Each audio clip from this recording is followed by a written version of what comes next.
ഇമ്മാന്റെ പുതിയ wheel chair test ഡ്രൈവിന് ഇറക്കിയതാണ്. കുഴപ്പമില്ല, കണ്ടീഷൻ ഉള്ള വണ്ടി. അതിനൊരു ഓംപ്ലേറ്റ് അടിച്ച് വന്നപ്പോ പേപ്പറിലുണ്ട് ഇന്റെ ഫോട്ടോ. കണ്ട കൊലക്കേസിന് കുടിച്ചമാരുണ്ടെങ്കിൽ സ്കൂളുകാർ ഫുൾ A+ കൊടുത്താണ്. ഓൽക്കിനോട് ഇത്രയും ദേശം കണ്ടോ. അതിനൊരു മോണ് ഓംപ്ലേറ്റ് അടിച്ചാണ് കരിഞ്ഞ് പണ്ടാരടങ്ങിയിരിക്കും. ഇനി എന്തെങ്കിലും വേണമെങ്കിൽ കടയിൽ പോകണം. ഈ വലിയപ്പാക്കാണെങ്കിൽ എന്നേക്കാൾ സ്പീഡ്. അവസാനം മൂപ്പരുടെ ഓട്ടയ്ക്ക് ഇത് ഈ പൂട്ട ചെറുക്കനാണ് ഞാൻ ചാനൽ തുടങ്ങിയപ്പോൾ ഏറ്റവും കൂടുതൽ കളിയാക്കി.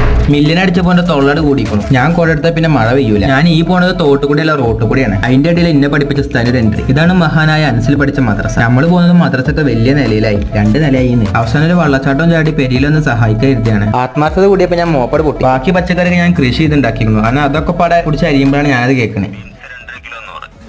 അങ്ങനെ മൂപ്പരിന്ന് കുറച്ച് ക്യാരറ്റ് വാങ്ങി. ഈ ഡിഷിന്റെ പേര് വരെ ആർക്കും അറിയില്ല. അത് ഞാനാണ് ആദ്യമായിട്ട് ഉണ്ടാക്കുന്നത്. എല്ലാ സാധനം നീളത്തിൽ അരിഞ്ഞുകൊണ്ട് ഇതിന്റെ പേരാണ് കോലൻ. കുക്കറിലെ തിളച്ചെണ്ണയ്ക്ക് ഉലുവും വേപ്പിന്റെ ഇട്ട് സവാളി മുളകും വഴഞ്ഞു വരുമ്പോഴത്തേക്കും ആവശ്യത്തിനുള്ള മസാല വിത്ത് വെജിറ്റബിൾ മസാല തക്കാളിയും കൂടെ തട്ടി ഇളക്കിയെടുക്കുക. ശേഷം കണ്ടം തുണ്ടമായ വെജിറ്റബിൾസ് ഒക്കെ വാട്ടറോട് കൂടിയ മസാലയിൽ ഇളക്കിയെടുത്ത് ഒരു വിസിലടിച്ച് കഴിഞ്ഞാൽ കോലൻ റെഡി. കോലന്റെ ഫൈനൽ ലുക്ക് ആരും ചോദിക്കരുത്. അപ്പൊ ശരി.